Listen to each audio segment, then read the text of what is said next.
Hello students, in today's class we'll be studying about fullerene.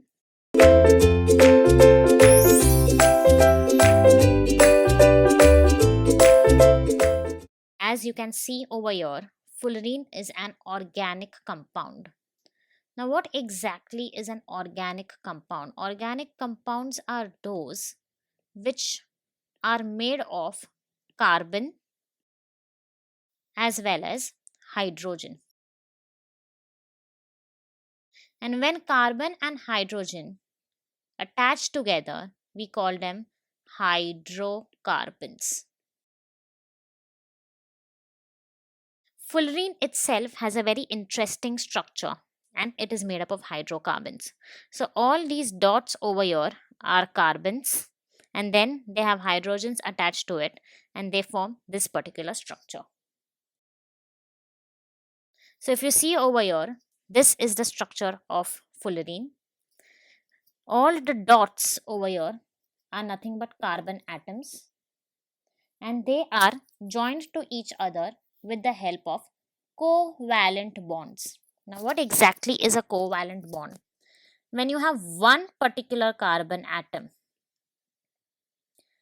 and another particular carbon atom forming a bond, this carbon is sharing one electron. This carbon is also sharing one electron. So now, if at all this particular bond breaks, this carbon will get its electron back. This carbon will also get its electron back. When we have such a system of sharing of electrons and when the bond breaks, every particular atom getting its electron back, that kind of bond is known as a covalent bond. Now let's focus on the shapes. If you can see this particular structure which looks like a football, we also call fullerene as a buckyball because it is a particular ball made up of carbons. It has two particular shapes in the middle. This particular part is a pentagon. Can you see a pentagon over here and a pentagon over here? This is pentagon. Similarly, if you can see these parts over here, these are hexagons. Correct? So pentagon, that means 5 carbons attaching themselves and forming a pentagon like this. Penta is 5. And hexagon, you have 6 carbons attaching themselves and forming a hexagon. 6 pentagons and hexagons. Fullerenes are molecules of carbons with hollow shapes. If you see, there's nothing inside, this is just the wall of it. Their structures are based on hexagonal rings of carbon atoms joined by covalent bonds. What are covalent bonds? You have one atom over here, you have another atom over here, and then they have sharing of electrons. Some fullerenes include rings with 5 or 7 carbon atoms. Two examples of fullerenes are Buckminster fullerene and nanotubes. Now, what do we mean by two examples of fullerene? Fullerene, this is the general structure of it, but it has different variations as well. And these variations and sometimes contain 7 carbon atoms as well. So over here we have seen a 5 carbon ring, a smaller version of a 5 carbon ring. Over here we have seen a 6 carbon ring. There might be a 7 carbon ring as well. And two examples, we have Buckminster fullerene and nanotubes. Buckminster was the person who actually found out about fullerene, and that is the reason why we call fullerene as buckyballs or Buckminster fullerene. Now, what exactly is fullerene? Fullerene, also called as Buckminster fullerene, any of a series of hollow carbon molecules that form either a closed cage, as I told you, also known as buckyballs, or a cylinder, carbon nanotubes. The first fullerene was discovered in 1985 by Sir Hallord. So now over here, if you see, this particular thing is fullerene. If it is in a sphere, as it is over here, if it is in a sphere, then it is known as a buckyball. But if the same thing, if you have something like this, pentagons, and then maybe you have hexagons.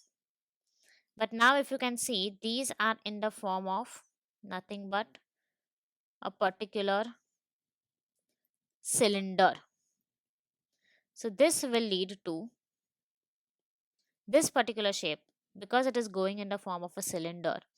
We call it as nanotubes, and carbon nanotubes are used at many places. We will see the uses as well. Let's see the history of fullerene. A few years ago, scientists made an exciting breakthrough that could revolutionize the world science with a particular emphasis on chemistry called as Buckminster fullerene, or the buckyballs for short. This newly discovered molecule has scientists the world over scrambling to find new and unusual uses for this unique molecular oddity.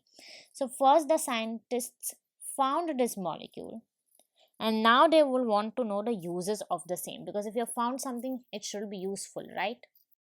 So, the buckyball is the new form of carbon previously undiscovered until the early of 1980s, and 1980s is not very far. So that means Buckminster fullerene or fullerene is something which is very new. Before the exhilarating discovery, there were only two known forms of pure carbon to be found on Earth. The first is graphite, the slippery, soft, metallic gray material used in pencil. Contrasted radically to graphite, the second form of carbon is diamond. Let's just have a look at graphite and diamond as well. So, if I talk about graphite, graphite is nothing but hexagons, layers of hexagons over here. I'm just drawing it like that. I'll draw two layers, and both these layers are connected by weak forces, generally the London dispersion forces or the van der Waals forces. And then let's make the weak bonds. This is how graphite looks like. Over here, all of these vertices are carbons. The bonds over here are covalent bonds, and these particular bonds are the weak bonds. And that is the reason why layer 1 can slide over layer 2 very easily, because there are weak bonds over here. Now let's look at the diamond structure. Now when we talk about diamond, diamond is extremely strong. It has no weak bonds at all. It has one carbon atom in the middle, another, the third one, and the fourth one. This is a pyramidal structure. It keeps on repeating itself. If you can see over here, the structure simply keeps on repeating, making it stronger and stronger, all of them being covalent bonds. There are no hydrogens in carbon, there are no hydrogens in graphite. So that is the reason why they say that diamond and graphite are pure carbons, only carbons, nothing else. It's not a hydrocarbon. And then graphite, after graphite and diamond, we found fullerene, which was a pure carbon. Practically, the antithesis of graphite is an incredible rigid crystal. Yet both graphite and diamond are made up of pure carbon. As I said, it is pure carbon. Also made with pure carbon is buckyball, consisting of practically inconceivable 60 carbon atoms. So there are around inconceivable 60 carbon atoms. Now this is an average number. It is not exact for each and every buckyball. All linked together to form a hollow spherical ball. The 60 carbon atoms form what is called as truncated isohedron, which literally looks like a soccer ball. As I told you, it looks like a football. It consists of 12 regular pentagons and 20 regular hexagons. Also remember, you can write fullerene as C60, because generally it is made up of 60 particular carbon atoms. The C60 molecule does not bond readily to other atoms or molecules, as all bonds are to another carbon atom. If you have a particular bond, as we saw fullerene, as a structure, a circular spherical structure, with all the carbons attached to each other in strong covalent bonds, it will be very difficult for this particular structure to actually have any kind of bonding outside of it with anything else. Let's see the physical properties of fullerene. Soft and slippery. Fullerene itself is very soft, and it is kind of slippery. Few covalent bonds holding the molecule together, but only weak van der Waals forces between the molecules. It is brittle soft, so it can actually break. It is very easy to break the fullerene bonds. Weak crystals, and these are types of covalent substances. Electrical insulator, very important, electrical insulator, and this can come in one of the uses as well. No movement of electrons available from one molecule to the next. So now if you have one molecule over here and you have another molecule over here, there's absolutely no movement of electrons from one to another. Ionization energy, very important. What is ionization energy? We call it as IE in chemistry. Ionization energy is the amount of energy required to remove an electron from the outermost shell, that is also the valence shell. This is simply the atom over here with the nucleus. The amount of energy required to remove an electron from the outermost shell in a gaseous state. That is the ionization energy, which is 7.61. What is electron affinity? EA, as we call it in chemistry. EA is nothing but the amount of affinity a particular element has to get electrons from some other element. So for example, if you have fullerene over here, which is a nice sphere, and there is an electron from some other proton neutron pair over here in the valence bond, then what is the electron affinity? How much energy will be needed? It's 2.6 to 2.8. That is all fullerene can give. Let's see the chemical properties of fullerene. Fullerene will act as an electrophile. Okay, now there are two things in chemistry: electrophobes, nucleophile, nucleotide, right? So now electrophile in a chemical reaction. Now what do we mean by electrophile? Electrophile. Electro means negative energy. That means electrons. Phile means having some kind of attraction towards it. That means this fullerenes will be attracted to the negative ones. That means it will accept electrons. It will not donate electrons, it will accept electrons. It can accept 3 or more electrons. Can be doped with alkaline or alkaline earth metals. What are alkaline and alkaline earth metals? Group 1 and group 2.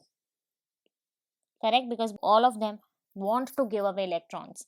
Let's for example take group 1 elements: lithium, sodium, potassium, rubidium, cesium, francium. Forget about rubidium, cesium, francium because one of them is unstable, the other two are huge atomic numbers. So let's focus on lithium, sodium, potassium. Let's take sodium. Sodium is 11, electronic configuration will be 2, 8, 1. This 1 is extra. If this 1 electron goes away, it becomes 2, 8, which is nothing but a complete octet. And that is the reason why sodium will always give away this 1 electron and form Na+. As we said, fullerenes love electrons. Fullerenes are electrophiles. They love electrons. What will fullerene do? Fullerene can be doped with sodium. Fullerene will take away this electron happily and live a good life with sodium. So they can be easily doped. In the same way, over here also in group 2 elements, you can do the same. Let's see the beryllium, magnesium, calcium, and then you have strontium, barium, radium, but that is not needed. So over here, again calcium, magnesium, all of them will give away 2 electrons, which is good. They exhibit ferromagnetism. There are 3 kinds of magnetisms: diamagnetic materials, paramagnetic materials, and ferromagnetic materials. And ferromagnetic materials are the strongest amongst all 3 of them. They show permanent magnetism. Again, a very good point when it comes to fullerene. It can show ferromagnetism, that is permanent magnetism. They are easily soluble in organic solvents. Of course, because it itself is an organic solvent. I told you what are organic substances. Substances which contain carbon and hydrogen. Carbon and hydrogen are nothing but hydrocarbons, and hydrocarbons are organic solvents. Let's move on to the uses of fullerene. Fullerenes are active molecules. Fullerene molecules can be used as an antioxidant because it can easily react with radicals due to high affinity for electrons. Because it has high affinity for electrons, it can act as an antioxidant. At the same time, fullerene is used as an anti-aging, anti-damage agent in the cosmetic sector. Antioxidant. Now, what do we mean by antioxidant? Something which does not allow Oxidation. Now, what is the meaning of oxidation? Oxidation specifically comes for the element oxygen, and we use this generally when it comes to food. So, when oxygen in the air tries to mix with any particular substance, then that particular substance can start degenerating, and that entire process is known as oxidation. For our skin and also for our body, what we require are antioxidants, and that is the reason why people have started this new trend of drinking green tea, because they have good amount of antioxidants. So when antioxidants are a part of a body, that particular part will stop aging. When antioxidants are a part of the body, the degenerative process will become slow, and because it becomes slow, what will happen is that particular part will look more fresh, and thus it is used in cosmetic sectors. Fullerenes are also used as antiviral agents. Okay, so with this we learn about fullerenes. We know what are fullerenes. We know the physical property of fullerenes, the chemical property of fullerenes, as well as the uses of fullerenes as well. Thank you so much for watching this video. Stay tuned to Ekeeda and subscribe to Ekeeda. Thank you.